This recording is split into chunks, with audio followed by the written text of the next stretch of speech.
안 보인다. Sure. I'm too sure, so Yeah. this will be better. Good morning, Good morning. beautiful people. A little bit closer. Yeah. Okay, this is first thing I have to learn how to use speaker. Okay, good morning, you all beautiful people. Gotta speak a little bit louder, please. Louder! Yay! Yes! Yay! Okay, and we had enough of last night? No. We had a great fun. Yeah. Good morning. Welcome to the KAWA USA National Convention. My name is Kimberly Charleston, and I'm so happy to be your MC today. Don't I look happy? Thank you. I have so many people who gives me so much love. You know? I'm just loving it. I'm just soaking it. I purposely look like not perfect, so I could get all this attention. Anyway, so let me read my notes. I work very hard to get this. Good morning again, and welcome to the KAWA USA. Speak louder. You know what? You guys are troublemakers. All of you. We love you. Don't worry. Love it, Ian. Love. Okay, so let me try it again. Good morning and welcome to KAWA USA National Convention. My name is Kimberly Charleston, and I am so happy to be your MC today. When I joined KAWA 3 years ago, I immediately felt a strong sense of belonging, like I had found a family. This organization does such a wonderful work to serve our community, build leadership, and promote cultural understanding. It's also a place that understands and appreciates the incredible unselfish sacrifices made by the spouses of so many of our members. Talking about all you KAWA yobos. You know who you are.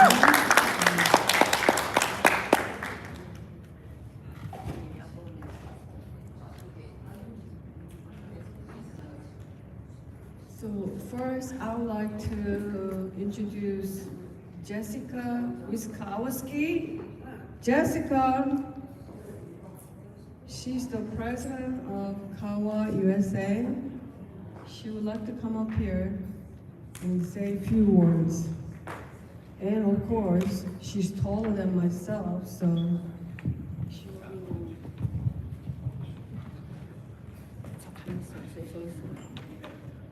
Good morning.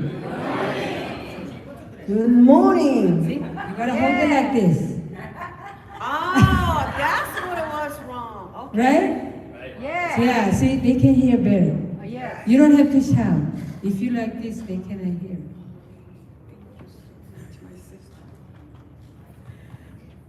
How was last night? Fabulous. Thank you. So, how are you this morning? Great. Excellent. The mark is looking at her like, are you crazy? Yes, we are. Oh. Oh. Thank you so much, all of you. Without your support, we cannot do this event successfully. And then also, I really, really appreciate all these gentlemen. They attended. Wow, I'm really surprised. Let's give them applause.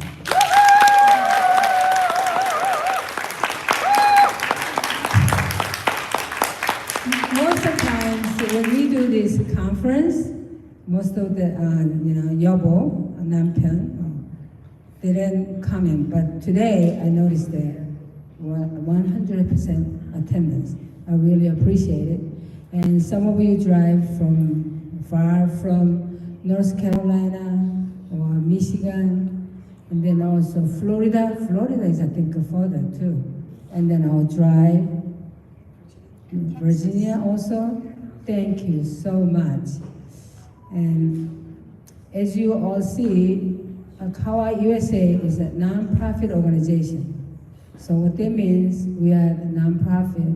So whatever we do is not profit at all. We run this by support like you, with the donations and the memberships. That's why we run this organization. And then also, you know, people's coming in, spend your money. Unfortunately, we couldn't, right? We are non-profit, so we couldn't help you anything. But we try to accommodate the cost-wise. But this is all from you. That's why KAWA USA can last 21 years with all of your support. And then thank you so much. And then thank you again for this Tennessee people here and their support, and they make this event is happening. And today we have a fabulous program, and then also we have something fun too. So check it out, and then also during lunch we will give you everybody dinner money, $20. Make sure you take it. If you lose it, sorry, we don't have a replacement. So you probably not gonna have any dinner. And then after lunch, all gentlemen, we have several volunteer gentlemen here, especially Steve Anderson, and then we have several other handsome men volunteer to show around here in Tennessee.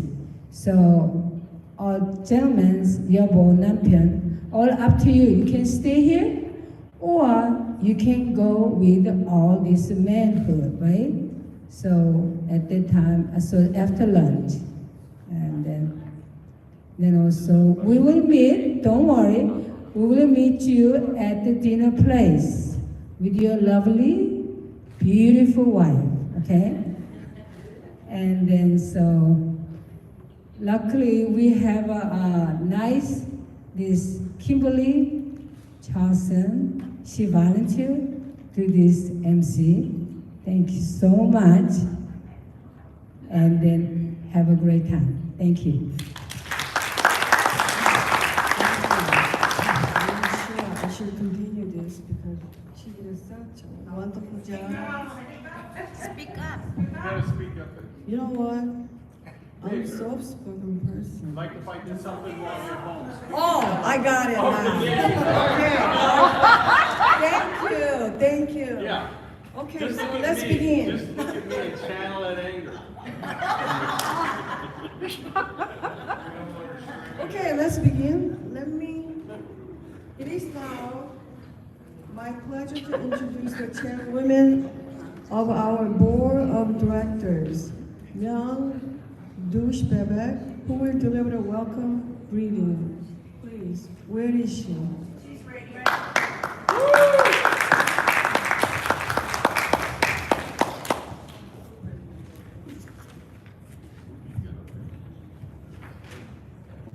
Good morning. Good morning. Can you hear me okay? 여러분 나오세요. We cannot see you. Thank you. Yeah, now I can see you. Hello, KAWA members and all the distinguished guests who are here today. I am Mayang Dusbebek, chairwoman of KAWA USA, and I am truly happy and grateful to be able to join you at this national convention to celebrate the 21st anniversary of KAWA USA.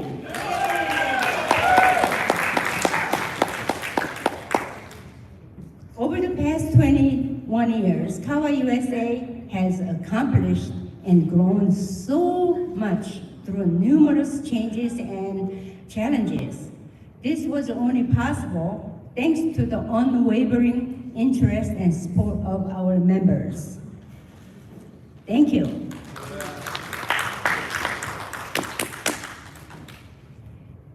I would like to take this opportunity to express my deepest gratitude to all those who have led the growth of KAWA USA, over the past 21 years, and I look forward to us all working together for the next 21 years and beyond. Yes.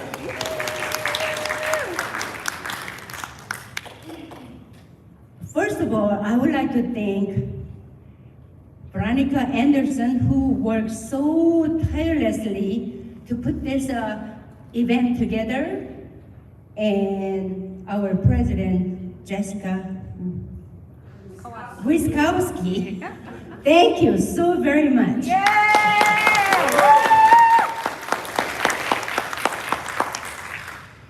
Thank you all for coming, and I hope you will make beautiful memories during your visit to Tennessee. Thank you. Thank you. Okay, so our next guest. Okay, we still have to read. I'm honored to present our first guest speaker. Please welcome Suna the 6th president of KAWA USA and the founder of the Forsythia Foundation. She will share the story behind the Forsythia Better Women's Shelter. Please welcome.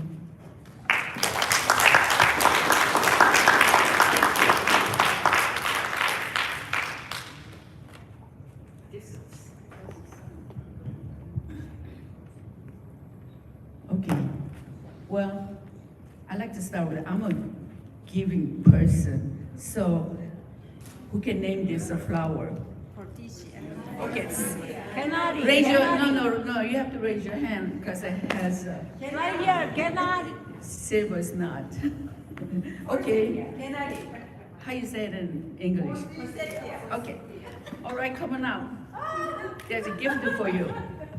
Let me explain about this gift. Gift is a moringa. Who knows about moringa? Moringa, yes, I Moringa. know that. Oh, you do, okay. Oh, thank you.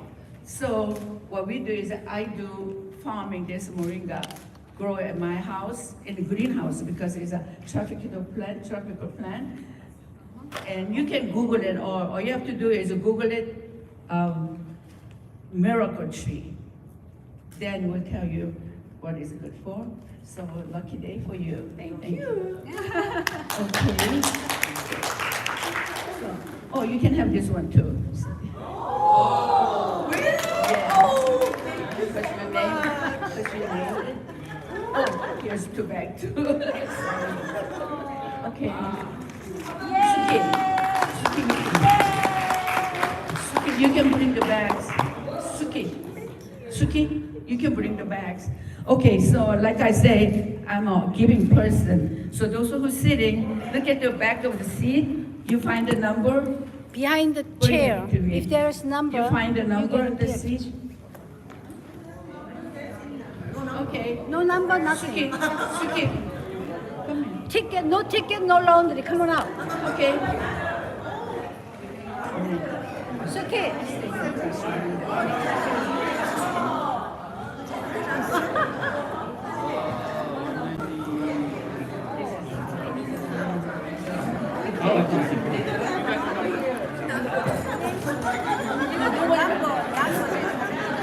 Should we stay here? Thank you. I just gave you a second. Oh, okay. Helen, right here, Helen. Should we stay here? If you get it, you can go back. Thank you. It doesn't matter, not There you take. go. Better?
Okay, Forsythia Foundation is a heaven of a hope. Forsythia Obata was an immigrant. Excuse me, could you please quiet? Thank you, thank you. No? Is it too high? 이렇게. Okay. Can you hear me better? Yes. Okay. So Forsythia Obata is, Let me control that. okay. Forsythia, this flower, last name is Obata, is actually immigrant from Korea, like us. You can Google it, I am telling the truth. It is. And also characteristic of this flower is resiliency. It blooms early spring, around February, after harsh winter. And the yellow flower bring us the hope. And also, if you cut the branches, you stick in the ground, it will grow to a bush. Just like us, how we immigrate. Now, look at you, healthy and rich.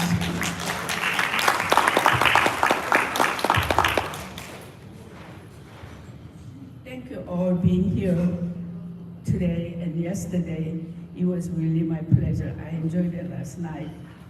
And I am excited to be part of this annual KAWA USA annual meeting. And also, birth of a new KAWA, Tennessee. My name is Jasuna. I'm from Atlanta, Georgia. I know there's no one here from Atlanta, Georgia, right? Anybody? And also, I was the president of KAWA USA, 6th president. That was a long time ago, before some of you guys were born. Okay, and I want to take this moment to introduce you to an incredible organization that's making profound impact in the lives of Korean women who live in USA. The Forsythia Foundation is a non-profit organization, 501(c)(3), registered with the state of Georgia, also United States Internal Revenue Service. Since the year 2000, we are a private non-profit organization, which means we don't take grants. Instead, we sustain our operations through a unique approach by running business. I know yesterday the pastor wants to make a donation, but we do not accept donations. We sustain ourselves by running business. For example, we grow herbs and vegetables in our land to help our fund work. Okay. So when you have, some of you don't have it because I can bring it all because they only allow one suitcase. So the moringa is, we grow that because it is a tropical plant, but has lots of good nutrition for our health. Anyway, we grow that in greenhouse and stevia and a lot of herb for the tea, and we export to Korea to health centers in Korea. Our shelter is a group of women who have escaped from violent environment and nowhere else to turn to. Our ultimate goal is for the woman, we help her to achieve financial independence. Since the year 2000, we welcome countless women who come and go from our shelter. Some of them arrive with the children ranging the age from as young as 5 years old to adults as old as 42 years old. The Forsythia Foundation is more than a shelter, path to new beginnings. we offer more than just a roof over their heads. We provide a comprehensive program designed to help these women and their children heal and build new lives. This includes first counseling and emotional support, helping them process the trauma and build a resilience. Second, life skill training.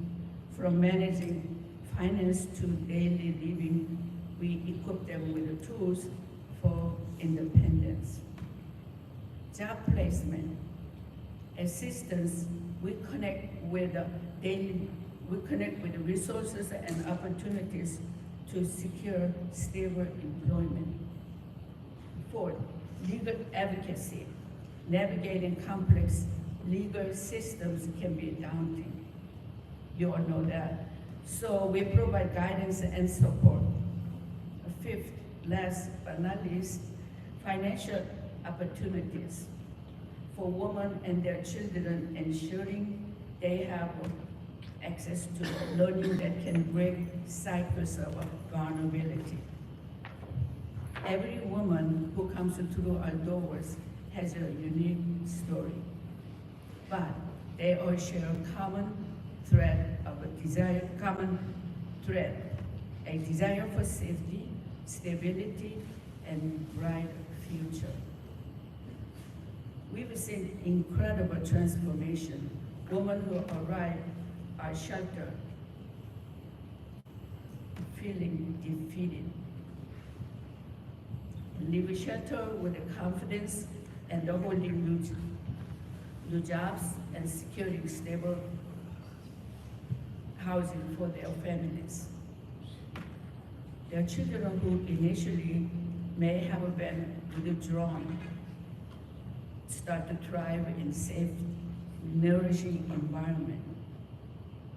Our vision for the future is to extend our capacity to help even more women and the children. We aim to increase our outreach efforts to ensure more women in need to know about our services, develop more specialized programs to address a specific need, such as advanced job training or educational scholarships, strengthening our community partnerships to provide an even wider networking support. Ultimately, we want to see a future where every woman has the opportunity to live a life free from the fear and the full potential. How you can all help? Please, we are a private nonprofit organization. For the Facility Foundation operates on a unique self-sustaining model. As I mentioned, we grow herbs and vegetables to help fund our work, which aim to do financial independence. We are very fortunate to have enough to sustain our groups without needing to ask for monetary donations or grants or even physical goods like food or supplies. Therefore, the most powerful way you can help is by spreading the word about our organization. Help us educate others about our organization and the challenges Korean women in vulnerable situations may face.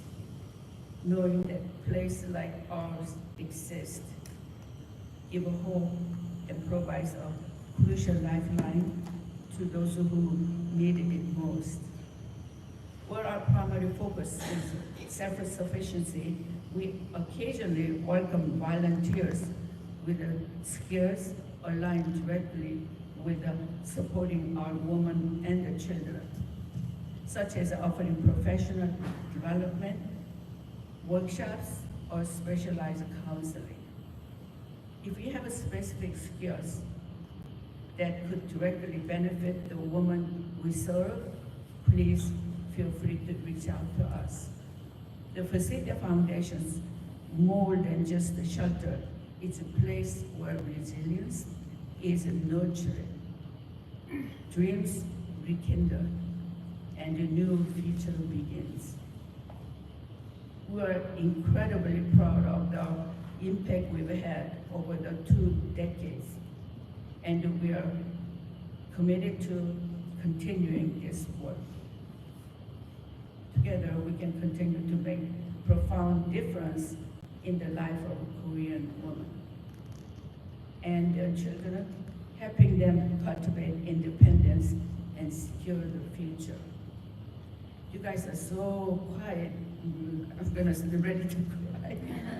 Thank you for your time and your attention and your potential support for Facility Foundation. God bless you all. Thank you.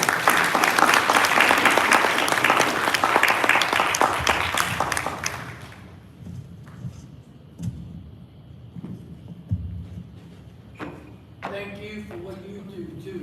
Thank you. Thank you very much.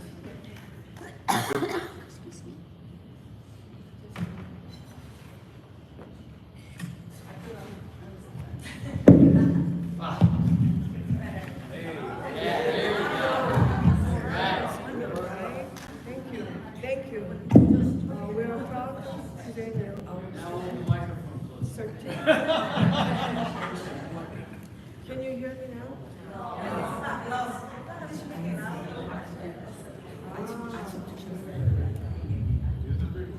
You know, I only had a small amount of breakfast. That's my problem. Okay, we are proud to present you our certificate of appreciation. 21st KAWA USA National Convention Leadership Conference. Harmony of Korean Tradition and Modern Arts. The Certificate of Appreciation award to Suna On, founder of Forest Foundation, the 6th president of KAWA USA, to certify as an honored guest for the 2025 National Convention and Leadership Conference.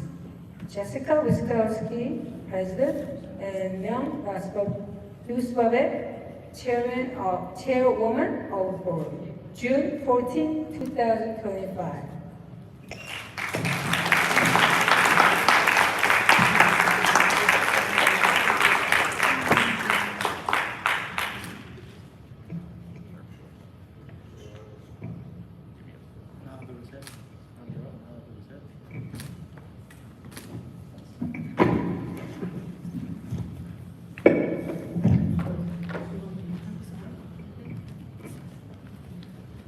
Next, I am proud to introduce Helen Zhang, the 7th President of KAWA USA. She will speak to us about the path of moving forward as a KAWA member. We proud to present you. No.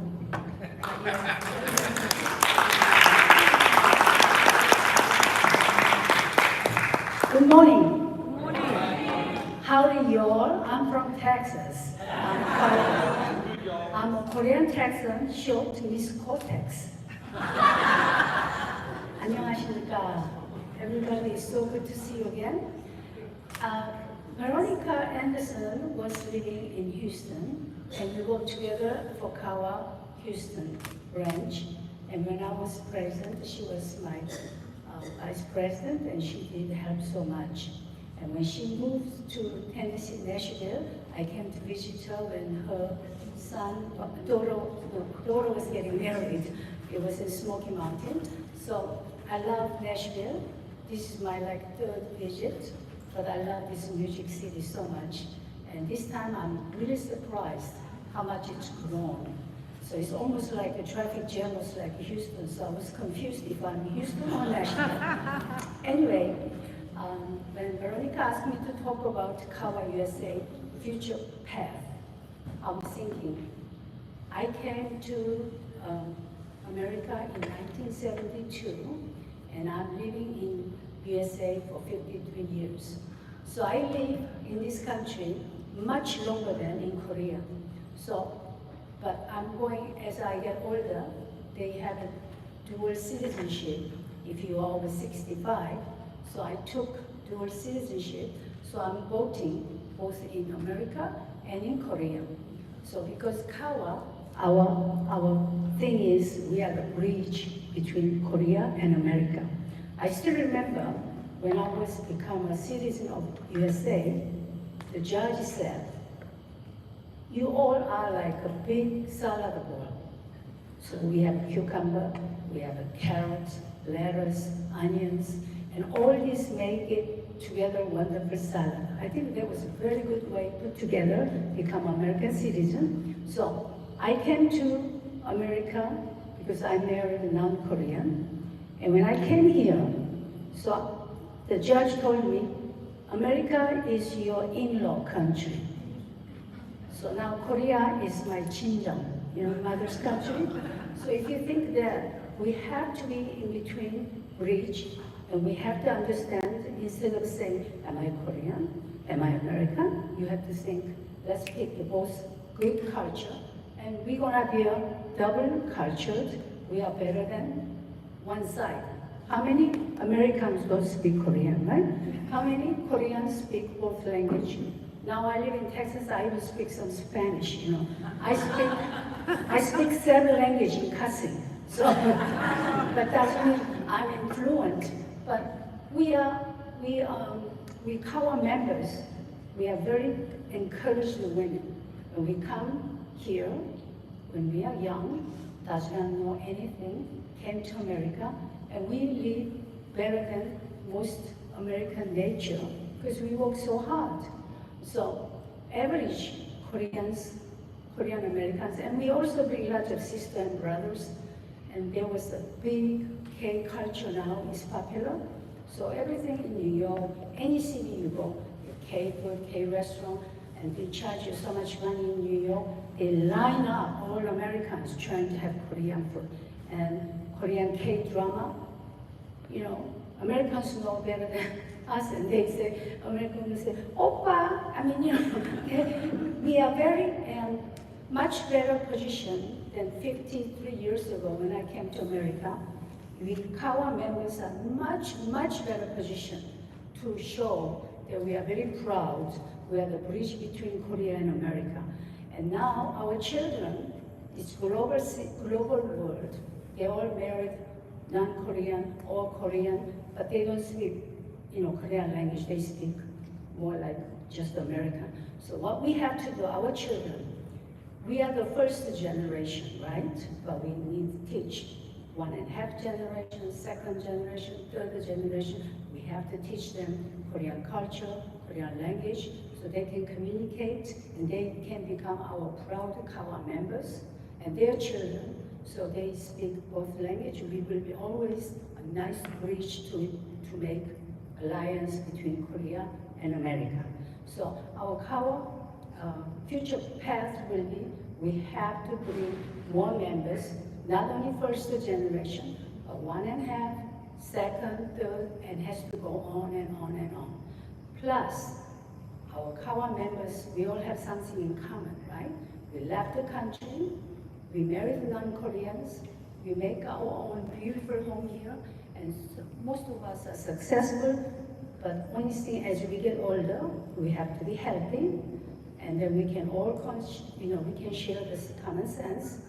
As Sunal, she's having a shelter, but she's rich in land. She's got over 100 acres in Atlanta, and we can all, we don't have to go shelter because we are married.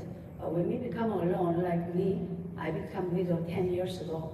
But so what, If I don't have another American husband, I'm still have a last name, American name, and we can all have something in common. We can go maybe Atlanta, and we can, when you're alone, when you get old, we can have a cook, we can have nurse.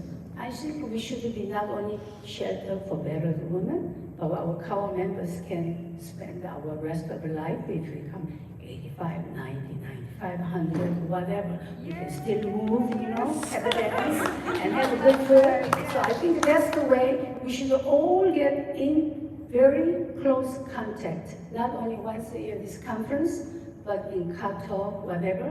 We should be very close, and we should also bring our future children to our member. So that's the only way we can go and grow KAWA. And I want to see KAWA not only 21st anniversary, we can maybe see 100th anniversary after we are gone. Our children, children's children, grandchildren, they all can become a KAWA member. That's how we should go. Thank you.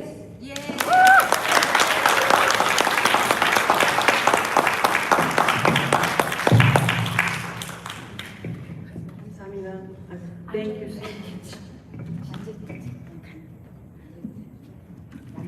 Oh, excuse me. I didn't prepare, so I just came in instantly.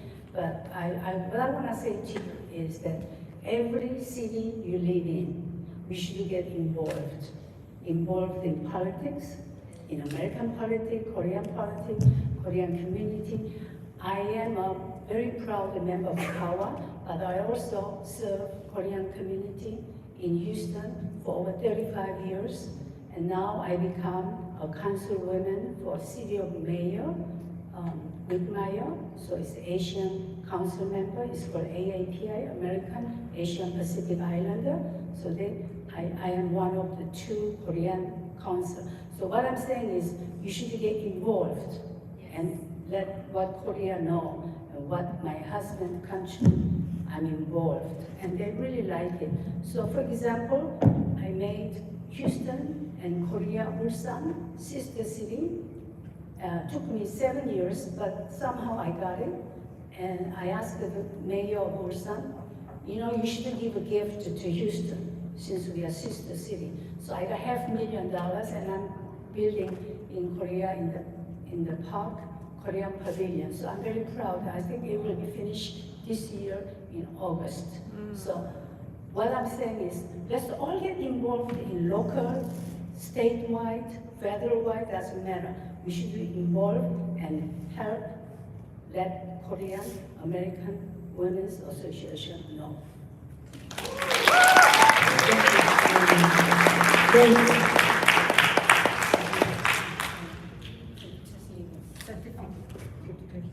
We are proud to present you our certificate of appreciation.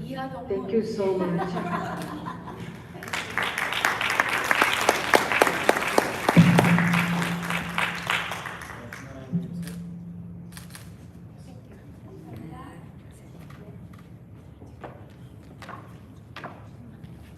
Okay, it is time for a session of danjan. I don't know if you guys have heard of it. A wonderful way to center of our minds and bodies. This will be led by Julia Huang. Welcome, please.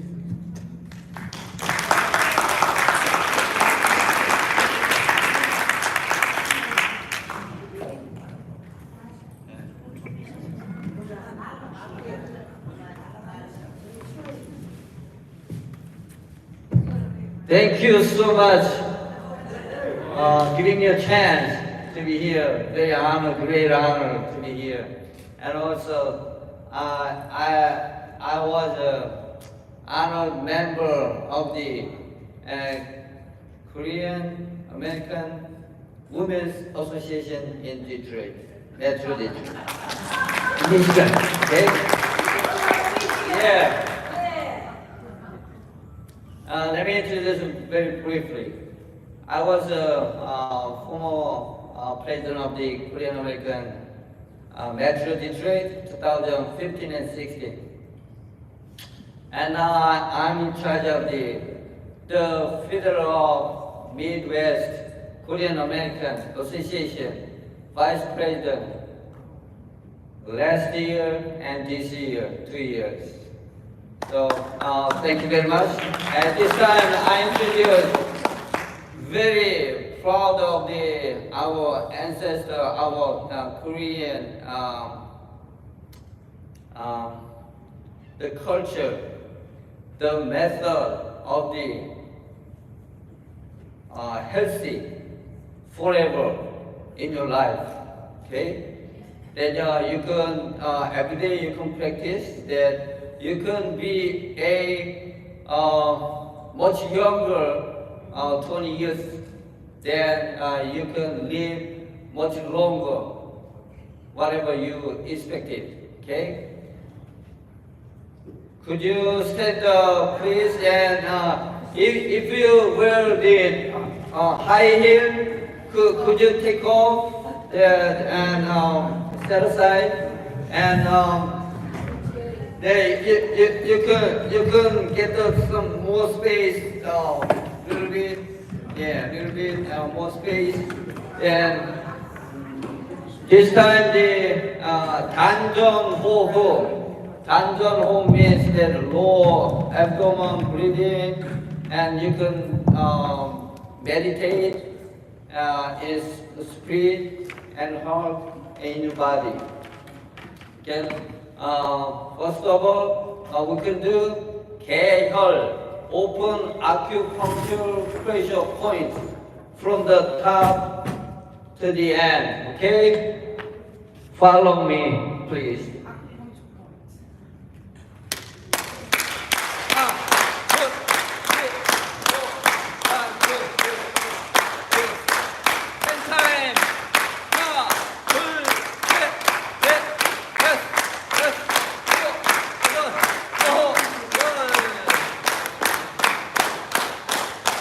Raise your hand.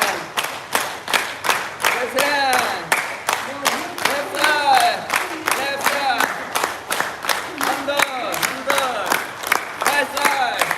Right side. Raise hand. Shake. As much as you fast, shake.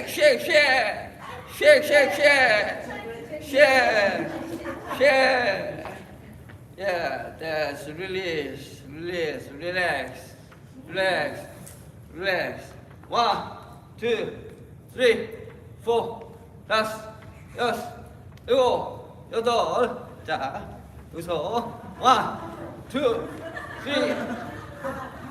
Yeah, you can bounce your knees, bounce, and left hand, right side from the stretch. 1, 2, 3, 4, 5, 6, 8. Left side. 1, 2, 3, 4. Right side. 1, 2, 3, 4. Let's take a breath. Breathe in nose. Breathe in mouth. When you breathe in mouth, okay, pronunciation is your long will be very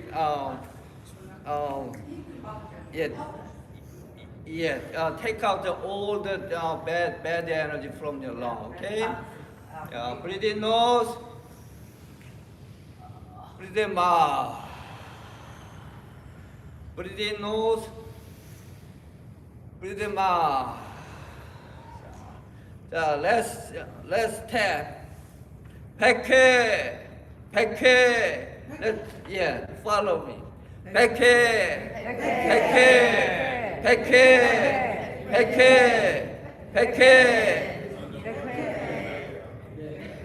No, peke. 전정.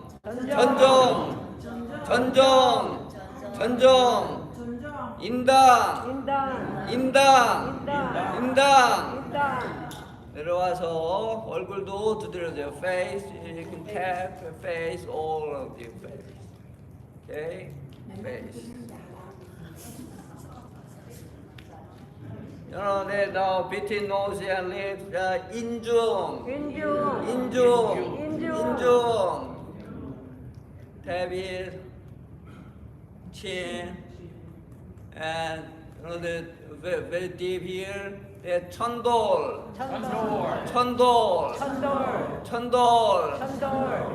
And left, right side, 견정.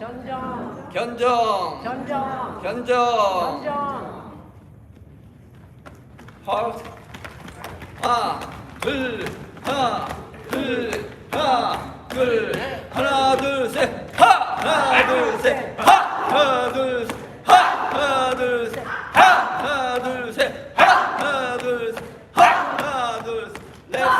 Left hand, left hand, left hand. From the shoulder. Goes down, goes down. Reverse, left hand reverse. Goes up, goes up, goes up. 가슴, hold, hold, hold. Right hand, right hand. Shoulder, shoulder, shoulder. Goes down, goes down. Reverse, goes up.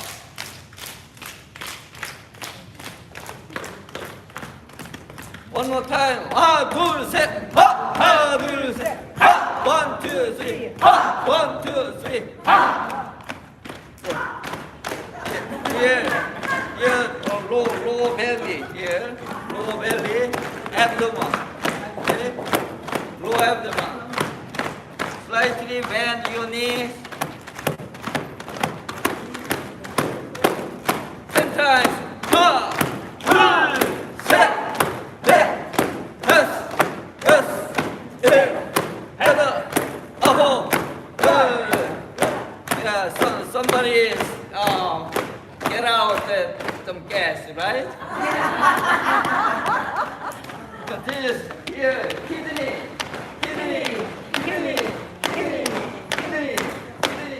happy. But go down.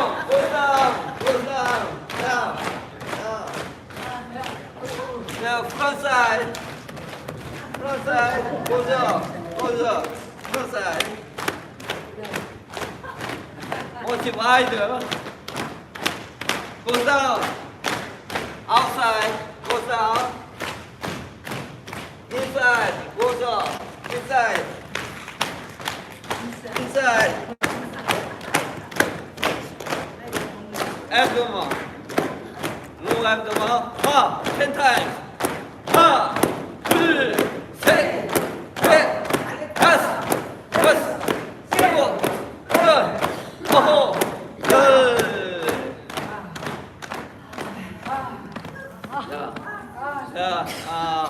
Rotate your head, exercise your neck. Okay, 1, 2, 3. When you goes back, then you have to open your mouth. Okay. The right side. 1, 2, 3, 4, 5, 6, 7, 8. And rotate your shoulder. Then touch your 견정. 견정 acupuncture pressure point. 견정혈. Here at the end of the shoulder and neck is center. Okay? 견정. Rotate inside. Touch. Then touch ears and very big round circle. Yeah. 2, 3, 4. Reverse. 1, 2, 3, 4. 1, 2, 3, 4. 1, 2, 3, 4. 1, 2, 3, 4. Release. Relax.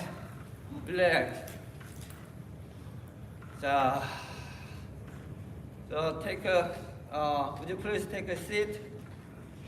Then when you're sitting, then you can very not in the air, like not in the air, just and edgy. Then you can spread your leg, the shoulder, shoulder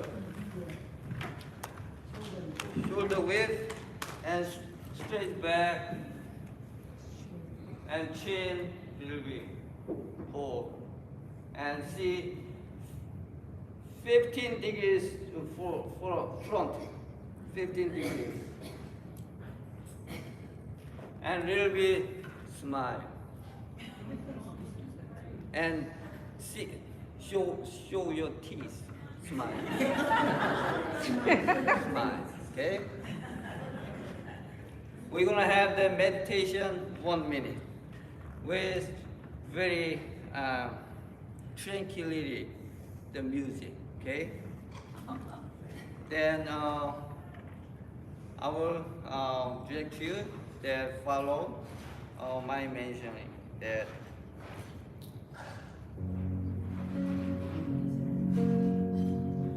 breathe in nose, breathe in mouth.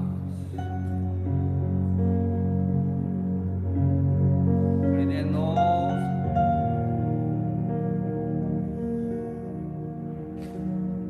Breathe in mouth.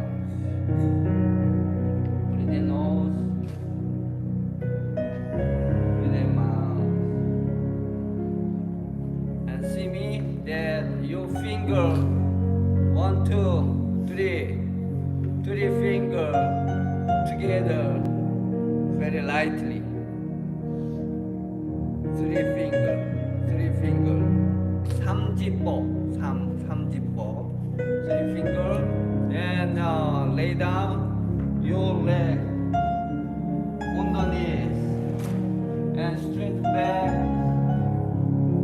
and close your eyes slightly and smile. Show me your teeth.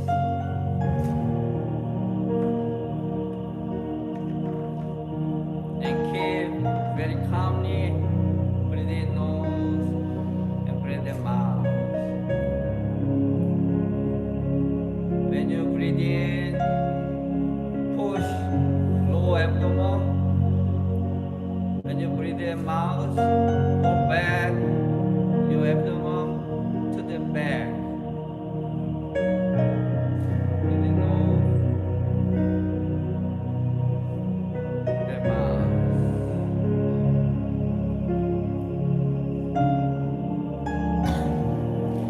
Let us think about it.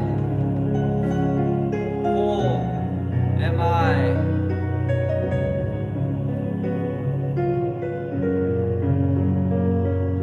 Let us think about it. Why do we live?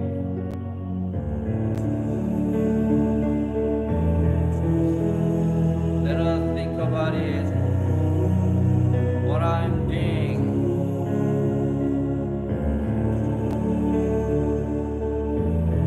Let us think about it. What should we become in the future in yourself?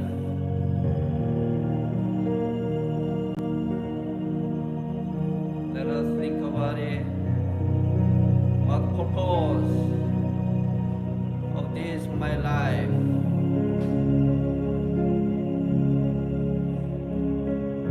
We have to love, first of all, myself. Whoever cannot love myself, we cannot love other people, even family, neighbor, association, and all in the world, all people. We have to love myself and trust myself.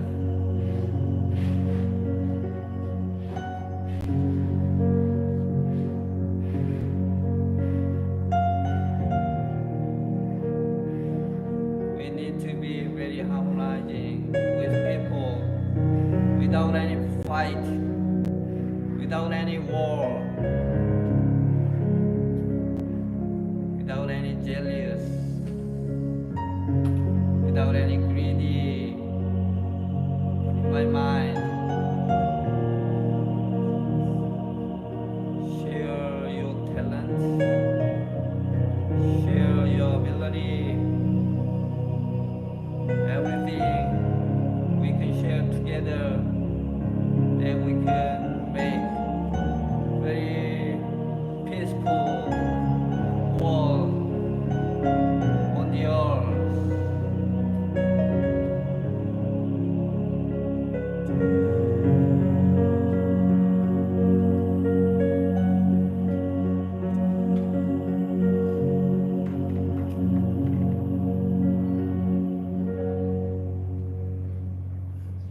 Open your eyes slightly and both hands massage. Both hands very hard. Get very hard, very hard. Open your eyes and cover your eyes, and your eyes look up, look down, up, down, left, right, circle, left side, circle, rotate, right side, circle, rotate, and blink, and rub your face. Hold your hand, top of the hand and back, and your shoulder, eye, shoulder. One more time. Yeah. It's very cool.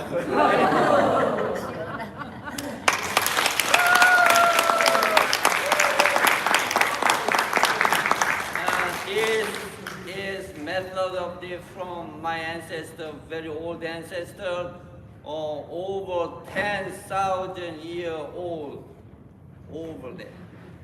Said it's very powerful, and if you do every morning, every night before you sleeping there, you can be a very younger person, younger people, right? And you can keep your very healthy, okay? Thank you so much.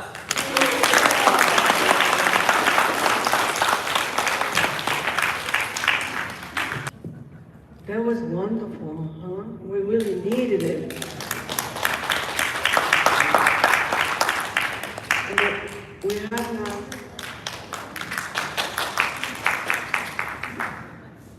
we do not have a certificate of appreciation.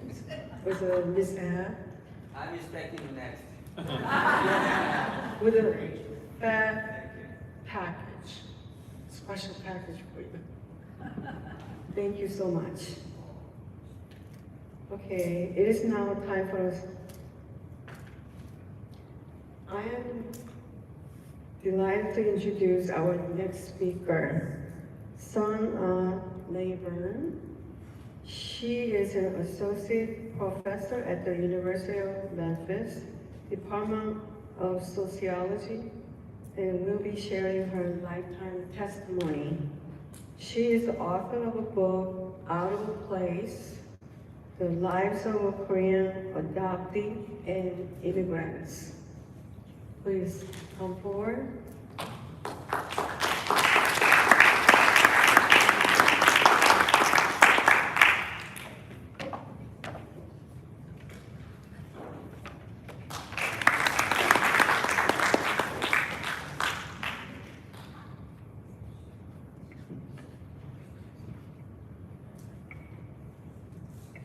Good morning. Good morning. I was so nervous earlier, but wow, what a great moment for us to share together and breathe and relax and come back into our bodies.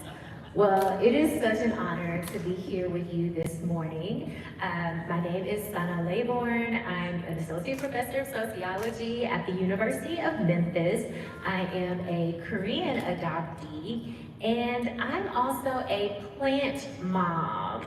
I feel like there are some plant lovers in the room. Yes, plant lovers or gardeners? Okay, I felt like I was in good company.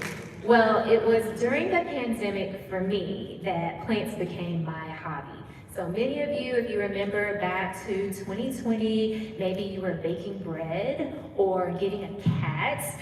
But for me, it was plants. It started out as one plant and then 2 plants, and then soon enough, it was a couple dozen. Now, since I'm not married and I don't have any children and I don't even have any pets, I quickly found my apartment filled with beautiful, life-giving plants. Now, I know what you're thinking. Agoo, not married, no children. I know, it's okay, just go with me. But since I do live in an apartment, as I mentioned, all of my plants are indoor plants, which means I often find myself repotting plants. So moving them from a smaller pot to a larger pot so they can grow. One of the first plants I got was a monstera. Let's see if we have a picture of it. Maybe, maybe not. It's okay. Are y'all familiar with monstera plants? Okay. Plant people, y'all know what a monstera looks like. So at first I got a really small one, right? It was on a really cute pot on my coffee table. But over a few short years, it grew, as plants do. It grew, it grew, it grew. It grew tall, almost taller than me, and it grew wide, almost wider than me. Can we go forward? Let's see if we can show you this beautiful monstera. So there we go, looks small, so cute, very cutesy. And then if we could go to the next one, and then there it is, so beautiful. Well, I don't know if you know this, but in the wild, a monstera can grow up to 80 feet tall. Now, of course, even in the largest pot I could find, it wouldn't grow that tall in my apartment, right? You have the ceiling, it would get in the way. But more than that, it would need much more soil so that its roots could go down deeper, so it could get all the nutrients it needed, but also so that it could anchor itself. Have you ever seen a monstera seed? No? Okay, don't worry, I haven't either, I Googled this, all right? It looks like a little pistachio to me, and I love pistachios. So anyway, this is a monstera seed. Now here, the thing is about seeds is that they contain all the genetic information that they need to grow into that beautiful monstera plant that you saw before. No matter how much you might want pothos or a ficus or a fiddle leaf fig, the plant will become what the seed holds. Could you go to the next slide? So here are some of my plant babies. So beautiful, but only the monstera seed would produce a monstera plant, right? In much the same way, even though I was adopted to the US, immigrating from Korea to the southern United States, specifically growing up in Memphis, Tennessee, just down the street from here, and raised in a white family, I would always grow into the Korean woman you see before you today. Like the 150,000 plus Korean adoptees who have been adopted to the US since the 1950s, I may have moved from one soil to another, one pot to another, but the seed remained the same. No matter how much I wish I could have simply blended into my white family, no matter how much family members tried to make me feel just like another family member by pointing out seemingly shared physical features or personality traits, no matter how much family members tried to ignore that I was in fact not white, as if by not saying anything, our distinctions would simply go away, I would always grow into the blueprint of my DNA. However, while plants simply follow their genetic instructions, people, we like to chart our own path.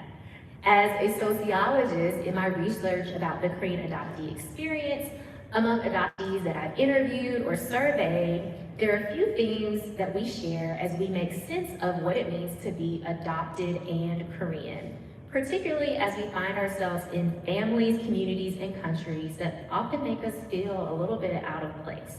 So I'm going to share with you a few things.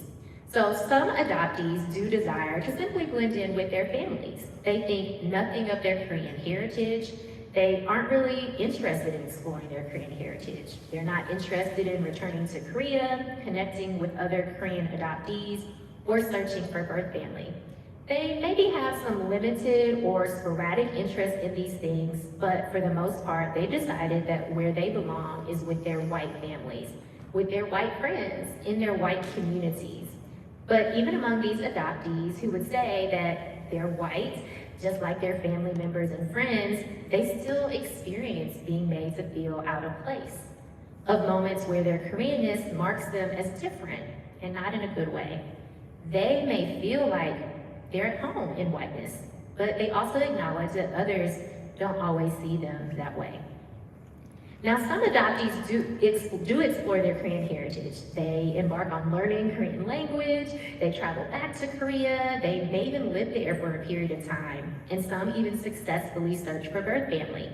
However, many of these adoptees find it difficult to be fully accepted in Korea, since their language skills, they're not perfect, and since they're still trying to learn the nuances of Korean culture. Similarly, here in the United States, adoptees are often excluded from the Korean community for those same reasons. The places where adoptees have been told by others that they should belong and where they themselves want to be included are often just another site where they feel out of place. Korean adoptees experience these refusals of belonging, these moments where they're told that they don't belong. Yet we simultaneously want to be accepted for all of who we are, even as sometimes we're still in the process of figuring it out or becoming comfortable with all we were created to be. Whether you are a Korean adoptee or not, whether you're stuck between two cultures or not, you have a need to belong. We all do. It's one of the distinctions that make us human. We need community. We need relationships. It's in our DNA. In fact, we are created to be social creatures, and without social connections, we simply won't thrive. Just like soil gives plants the nutrients they need to grow, our community connections give us what we need to grow. Social connections contribute to our emotional health, our mental health, and even our physical health. Research finds that strong, supportive social connections can help people live longer and healthier lives. Studies show that strong social connections, like the ones that you make here through KAWA, are linked to increased chance of longevity, a better immune system, less inflammation, and faster recovery from disease. When you feel more connected to others, you are less vulnerable to anxiety and depression, and have higher self-esteem, empathy, and trust towards others. All of that just through the social connections that you're making. For many Korean adoptees, we find these supportive social connections among other adoptees. Since as early as the 1980s, Korean adoptees have been finding one another through word of mouth, flyers on bulletin boards, with the help of even news stories, and then with the internet, through email listservs, online groups, and even now through YouTube channels, blogs, social media, and adoptee conferences. Korean adoptees have been creating communities online and in person where we can explore and create together what it means to be adopted and Korean. Outside of the assumptions and expectations of being Korean enough or American enough, Korean adoptees have created spaces to simply be, because we already are enough. It's in our DNA. In our own spaces, we can exist outside the questions, curiosities, and constraints of others. We don't have to be perpetual children, as adoptees are often seen as. We don't have to be grateful or happy, as adoptees are often expected to be. We don't even have to be silent about our pain, our grief, our curiosities about Korean heritage, or even our anger. So one of the primary ways that the adoptee story is told, and maybe what you're familiar with and what you've seen in media portrayals or movies or even news stories, is adoptees as babies or young children. This framing, however, freezes adoptees into childhood, but adopted children grow up, and our adoptee experience extends beyond the stories of rescue or being saved. Our stories are more than children finding forever families, and our stories are more than our adoptive parents finally having children to raise as their own. But it's this framing of adoptees as children frozen in childhood that leads to the expectations that adoptees can only feel grateful or happy. grateful for being saved, grateful for being rescued, grateful for being in their forever family, grateful for being raised in the US. These demands for gratitude assume that adoption is always better, that the US is always better, and leaves no room for adoptees to be curious about their birth families, their birth culture, or their birth country. The demands for gratitude leave no room for adoptees to grieve the losses that we've experienced. And we've experienced many losses, not only the tangible losses of family, but also those intangible losses of culture, of first language, and the ruptures to our sense of security. For some adoptees, these losses continue and they compound into adulthood when adoptees find out that they aren't US citizens. They weren't citizens in the country that they've grown up in the country that they called home. Because there was no standardized automatic process ensuring US citizenship of international adoptees, at least not prior to the Child Citizenship Act of 2000, and because many adoptees were over the age limit when that legislation was passed, there are countless international adoptees who are vulnerable to deportation. Some have already been deported. Understandably, adoptees do not feel grateful or happy at the prospect of they themselves or other adoptees like them being uprooted from American soil. Adoptees should not be expected to feel gratitude or happiness at the country that they've called home, the country that chose to take them from their birth home, refusing to enact legislation to correct the citizenship loophole they created. But when adoptees are only seen as children, adoptee adults become invisible. Adoptees as children deserve to be saved. Adoptees as adults are unrecognizable and thus unsavable. But in our adoptee spaces, we see one another. We recognize ourselves in one another. Among one another, we create the environment where we can get some of the support we need that comes from sharing space with other people with the same lived experience. In the safe soil of Korean adoptee spaces, we find some of the essential nutrients that other environments can't provide. But just like good soil for plants consists of a few key ingredients, good soil for adoptees needs a mix of materials too. So for plants to truly thrive, their soil needs the right balance of minerals, water, gas, organic material, and living organisms.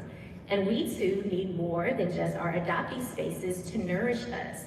In fact, we need all of our environments to offer the same types of inclusion that adoptee spaces provide. When tending to plants, you might be familiar with the need for fertilizer and water. You might even have your plants on a fertilizer and watering schedule. I know I do, otherwise I will forget. But to truly grow, plant soil needs organic material and living organisms. The living organisms help decompose the organic material. Let me break it down. To put it plainly, bacteria, worms, and other insects help break down things like manure. In the same way, we need people to contribute to our rich soil by helping us break down some of the manure we've encountered. You know, those unpleasant experiences we've had, the rejections, the exclusions, being made to feel out of place. We need our families, our friends, our communities, and all of you to contribute to our safe soil so we can grow into the fullness of who we were meant to be. DNA is the genetic material that makes us who we are. It determines our physical characteristics and even helps to shape our personality. But just like plants, it is the condition of the soil that will determine how well we grow, if we struggle to thrive or if we flourish quickly. While I would always become a Korean woman, I haven't always felt like I was Korean enough. Throughout most of my life, I didn't feel rooted enough in my Koreanness. For many adoptees, if we don't have a sizable Korean population where we grew up, or any Korean American community at all, or even if we did, we're often made to feel like we don't belong to it. In those cases, we tend to rely on our adoption paperwork to give us some sense of rootedness in our Korean heritage. However, the lawsuit by Peter Moeller and the Danish Korean Rights Group and the subsequent investigation by Korea's Truth and Reconciliation Commission have shown pattern deception and fraud throughout adoptees' adoption paperwork. While many of us within the adoptee community have known that our paperwork was not accurate and sometimes completely fabricated, the TRC's findings have confirmed in a very undeniable way many of our fears. On the other hand, for some adoptees, the press coverage and news stories shattered illusions of purely benevolent motives on behalf of Korean and U.S. social services and adoption agencies, and raised questions about if they were truly relinquished by their birth families or if they were knowingly and maliciously separated. When what you thought kept you rooted can no longer anchor you, it can lead you to question everything you thought you knew, all of who you thought you were. Throughout most of my life, it didn't matter what my paperwork did or didn't say, it still wasn't enough to make me feel Korean. Koreanness, it isn't in paperwork, it isn't in adoption files. Instead, it seemed to me what it meant to be truly Korean was defined by language fluency, cultural customs, being able to trace my lineage, all elements that weren't available to me in the soil where I was planted. It seemed like I was always falling short of what it meant to belong as a Korean American. But when I think about some of the earliest waves of Korean immigration to the United States, it was Korean wives of US servicemen, and it was Korean adoptees, both groups of Koreans who were allowed to immigrate despite anti-Asian immigration policies. Our experience is distinctly part of what it means to be Korean in America. The soil may have been foreign, but yet we grew. The interesting thing about plant roots is that they're actually really great at reading the soil. I bet you didn't know that plant roots could read, but they can. They can determine if the soil has what it needs, and if it doesn't, the roots can actually exude chemicals to change it, to break up hard soil or repair nutrient deficient soil.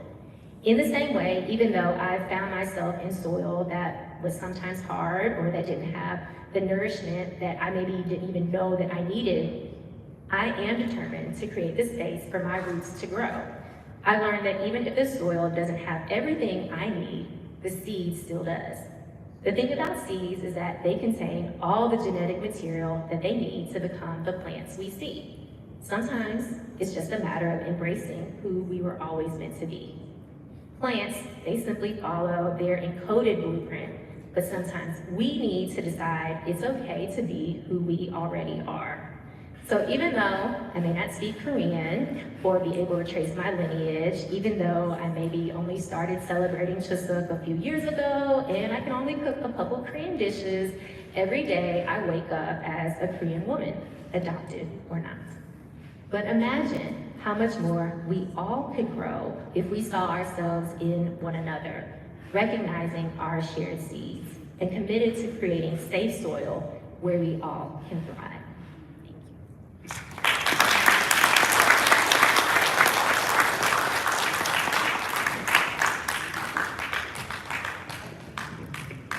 Thank you so much for a great speech. Does anyone have a question for her?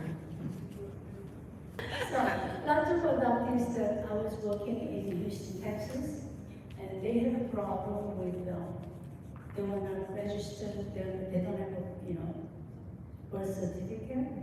So when they're grown up, and USA government say you are illegal, so they send them back to Korea. And they are not, they look Korean, but they don't speak Korean, they never been to Korea, and they cannot get a job. They are bananas, outside is yellow, inside is white. So, they passed KAWA helped too, and they passed the law that they cannot kick the adoptees out. So is that now completely no problem with that?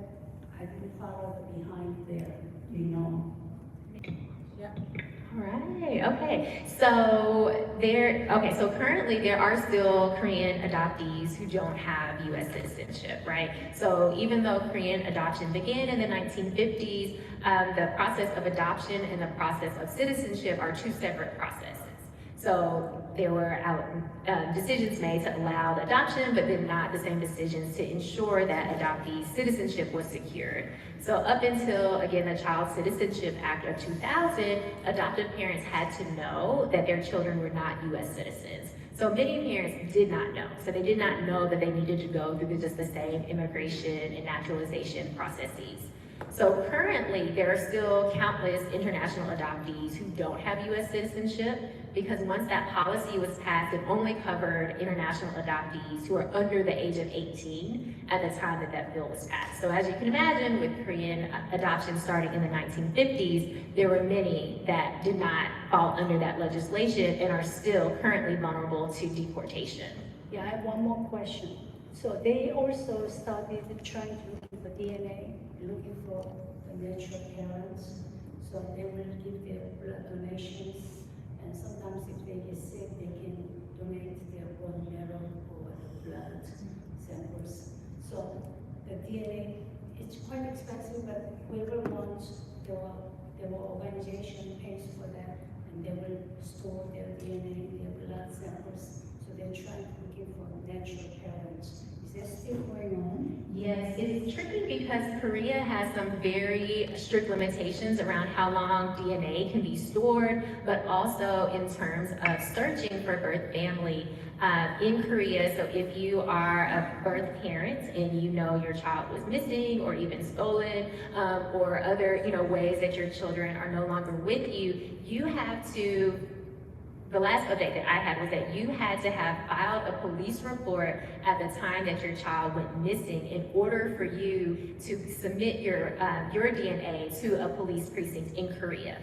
So that was the only way. So if you didn't file that paperwork, 30, 40, 50 years ago, then your DNA cannot be held in the Korean side. So of course in the US or in other Western countries, there's much more availability of DNA testing, like even just Ancestry or other DNA sites, which a lot of Korean adoptees around the globe have used. And typically matches in that case are with extended family that might be outside of Korea and are able to use those DNA testing services more openly.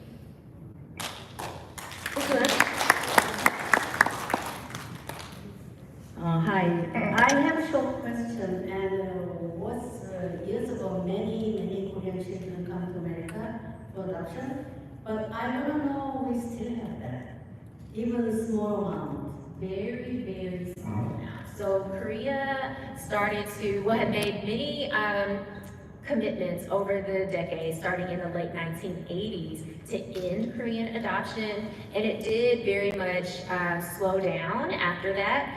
In the more recent years, Korean adoption is extremely limited numbers. So in the 1980s, you had tens of thousands of children being adopted from Korea to the US. That was the peak of Korean adoption, but now currently it's very, very low numbers.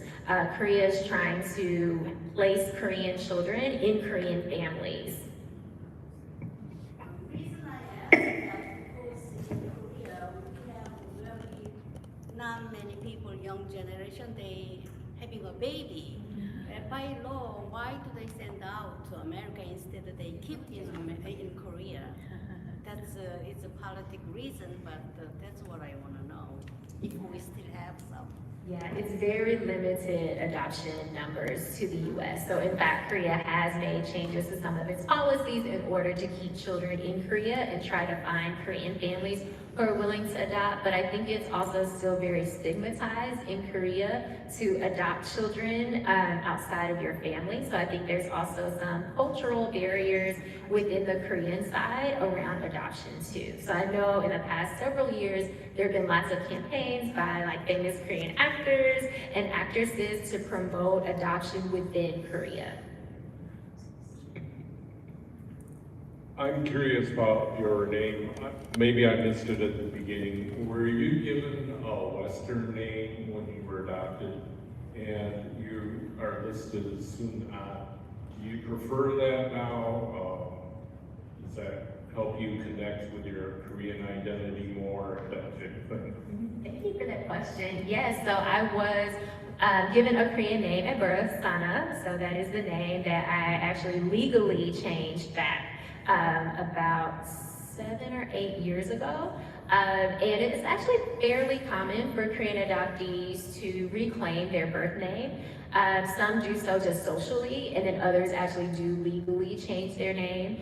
So when I was adopted, my adoptive parents did give me a Western name. Like I said, I did decide to legally change it back. And for me, it was exactly as you mentioned. It was a way for me to reclaim some of my heritage, also reclaim, I think names have such important meaning in Korea, but in other cultures as well. And I really felt like it was part of me reclaiming myself.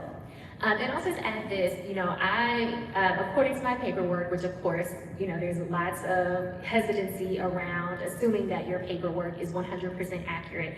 But my birth mother or birth family did not name me. It was one of the social workers at the agency. So some people want to reclaim because they're like, oh, my birth mother gave me this name. It's a way to stay connected. And then they might find out after doing some birth searching that in fact, actually their birth parents did not name them, and that can be very heartbreaking. For me, I didn't have that, kind of connection or assumption that, oh, this was a name that my birth mother gave me, but it's still my birth name. And so that's why I made the choice to legally change it.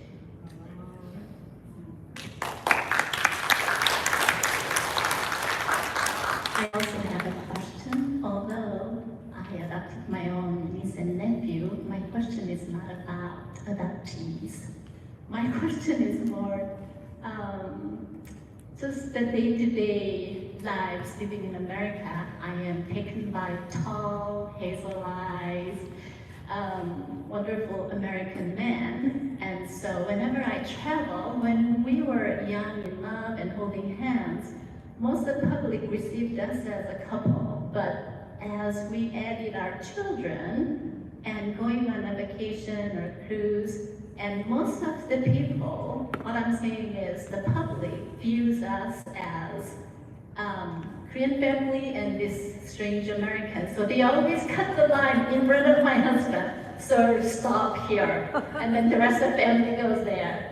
And I mean, it happens more than often. And so for a long time, I just wanted to include my husband, but then, you just beat the odds. It's like, how can I convince others that I belong to him, he belongs to me? But then, instead of just taking this is the new normal, but do you have any advice? What is, I don't know, maybe many of you attend this meeting can give me some advice. I want to include my husband as much as he wants to claim me. Any advice? Yeah, I think folks in this room probably have even better advice than I may have. Remember, not married, no children. But I understand because, as an adoptee, growing up with my white parents, there's one way that you're perceived when you're a child, right? They're like, okay, we see that the age difference, we can kind of assume that it's parents and child. But as I've gotten older and reached adulthood, then there are a lot of assumptions that, oh, my dad must be my husband. Right? And who wants to experience that? But it's because our society just doesn't have, that firm understanding of families look a lot of different ways, right? And so I think it's really tricky. So I don't personally have any good advice. I think folks in this room probably have better advice than I do, but it's definitely an experience, I think, in any type of families where it's an interracial family, whether it's, interracial marriage or children as well. And unfortunately, it's just something that we have to deal with until these forms of family making become even more recognized. I have a totally opposite take on that issue. Because my husband is totally blonde and totally keep the curly hair person. So when people see it, wow, I say, that's what attracted to each other. We are totally opposite way of thinking, doing. So we make a unique couple. So I always tell them I'm very proud to be with him. So that's it. Then there you show positive energy. There you accept that gratefully. Absolutely. I always got a positive energy that way. So then what it is, I do notice that children comes is normally children become belong to woman. And unfortunately, so automatically they think of children, my children become my part of me. But My children husband do is- look like, more like me. They don't have light hair or colored eyes. But that's the me. I just say, I'm happy. Then that's the end of the conversation. Okay, hold on, please, hold on, please. We have important meeting to go to, like such as lunch. So maybe one more question. One more question. I know it's getting a little long, so I'll make mine short. Our son lived in Singapore. They have their natural son. But my daughter-in-law, she was type 1 diabetes, so she wasn't able to have any more children. So they wanted to adopt a Korean, since my son is a Korean American, he wanted to adopt a Korean baby. But for American citizens living in another country, they cannot adopt a Korean orphans or whatever. So I have a lot of connections in Korea. And I tried everything I can to try to adopt a Korean child, but we weren't able to. So when he got transferred to Shanghai, they adopted Chinese little girl. So I just wonder, Korea still have that policy for American citizens living in other countries, cannot adopt Korean babies. I do not know, unfortunately, so I cannot offer any additional information. So I think that was our last question, or one final question. Yeah, do you have any brothers or sisters? No?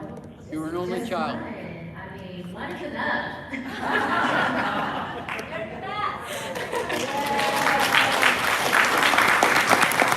Thank you so much. Thank you.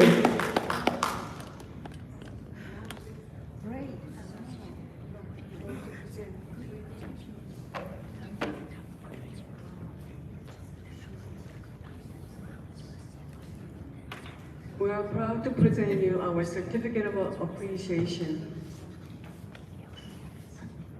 But I want to give her one short notice about her. She's supposed to be here yesterday, but she had a family, the death.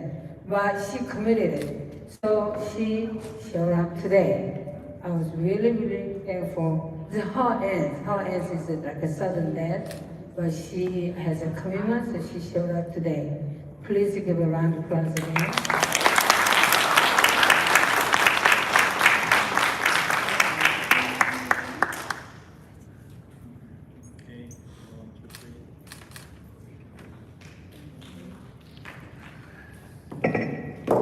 Thank you. Okay, so we're supposed to get a 15-minute break, but you guys had such a wonderful, good questions. So guess what? We're gonna go right into line dancing. Let's move our bodies.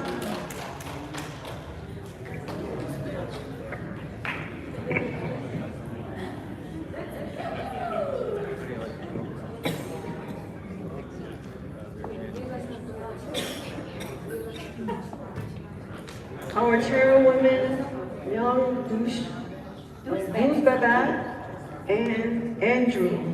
Please welcome.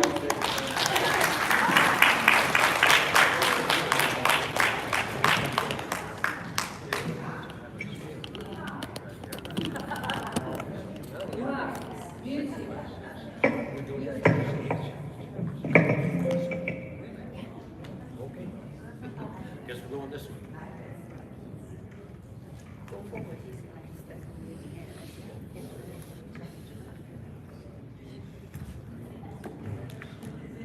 You've seen this before. Yeah, you can leave. Ain't going nowhere.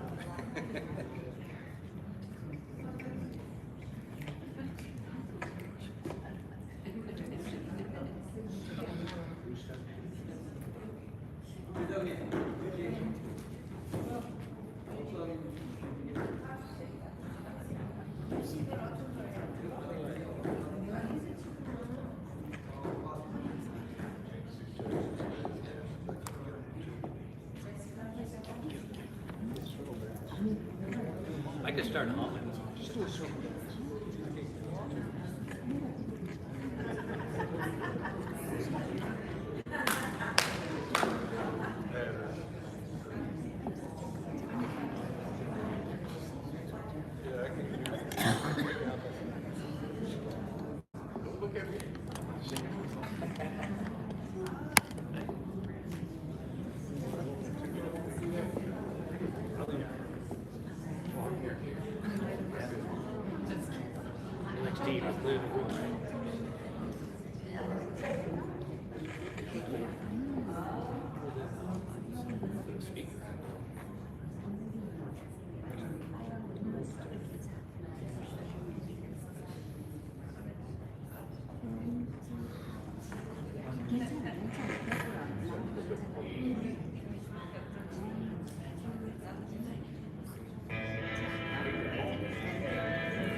you were here by me to end this misery.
They will go to nursing homes, wherever they call, they volunteer their next meeting.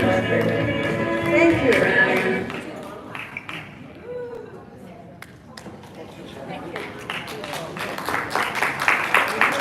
you. You all laughed.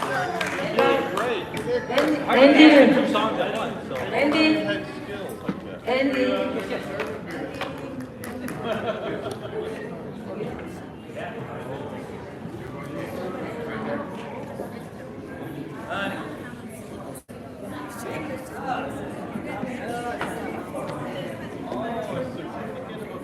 Appreciate this?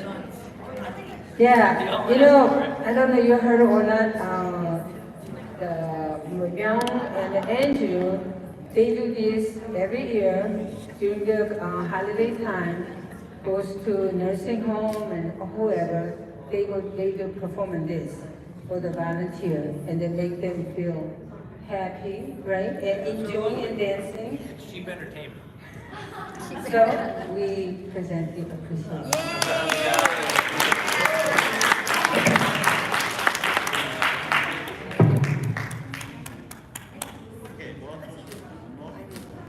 Where is it, Myung? We're supposed to take all together. Come on up. Myung, juice, brother. I want to catch my breath. Come on up. Come on up. Don't get take a picture. Both of us? Okay. Thank you. I love that one too. Thank you.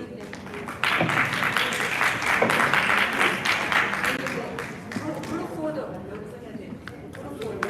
Okay, we're gonna go into the group photo, please. Everybody come on, to the front. To the front.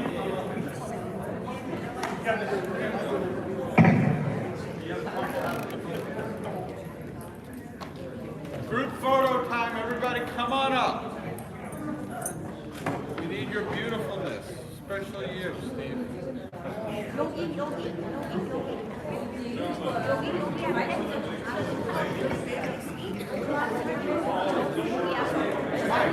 Michael, can you help me move this stair?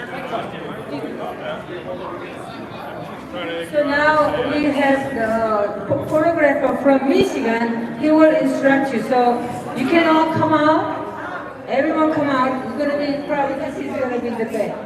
So.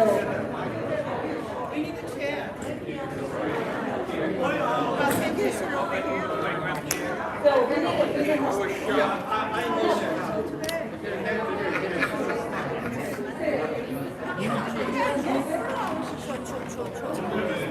We can dance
Okay, ready?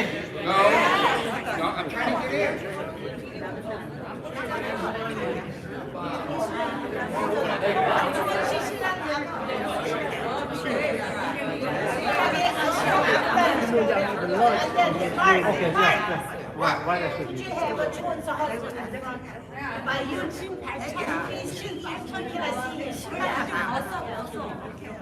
You're here. Hey, look at the camera. Okay, there's too much noise. That's kind of.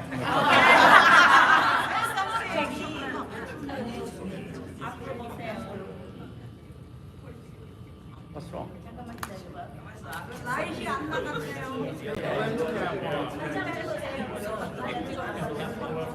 Oh, here we go. Okay. Smile. Show your teeth. Everybody say pumpkin. I love you. One more. Okay. With the next person like that. Okay.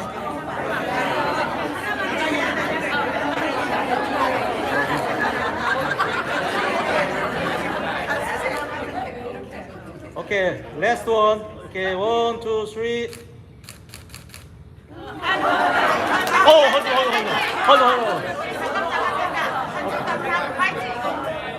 Okay, fighting. 1, 2, 3. One more. Oh, this. Who's this one? 제일 밑에 카메라. Oh, okay. 이번에는 하트. Heart. Okay. 아니, 하트 하라. I do like 이렇게. this. Not the middle finger. I see some middle fingers out there.